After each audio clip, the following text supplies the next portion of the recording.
Здравейте, хора, аз съм Борис и днес ще ви покажа един лайфхак. Нужни са ви един дълъг кабел, друг дълъг кабел и такова накрайник и един някакъв късчък. Така, и ви трябва една батерия, преносима. Така, да започваме. Взимате батерията. Опа.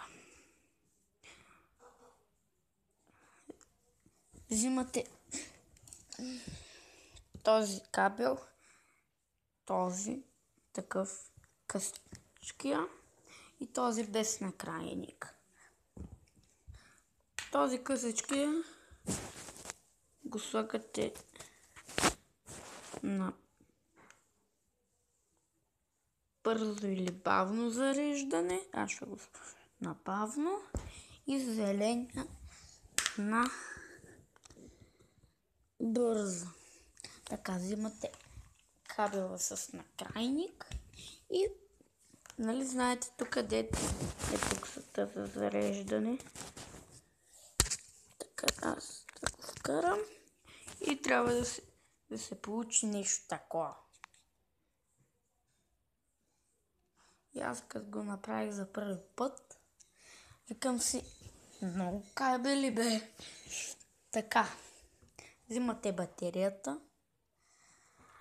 Така, взимате, който има бюро, и така слага, включва контакта и сега,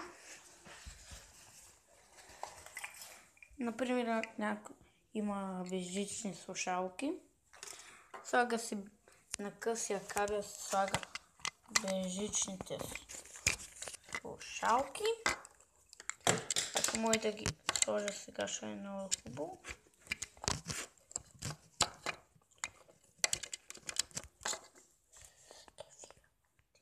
Ето това са на слушалките, който не знае. Те не са там. Е голяма работа.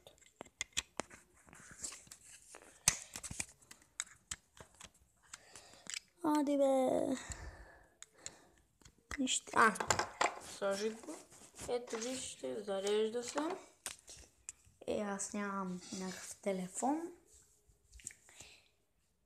И чакайте, може да потърся нещичко. И си взимате телефона и го слагате на кабел, на този дългия кабел.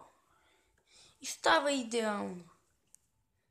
Все едно сте, може да се включите таблета, може би, и ще стане като комп.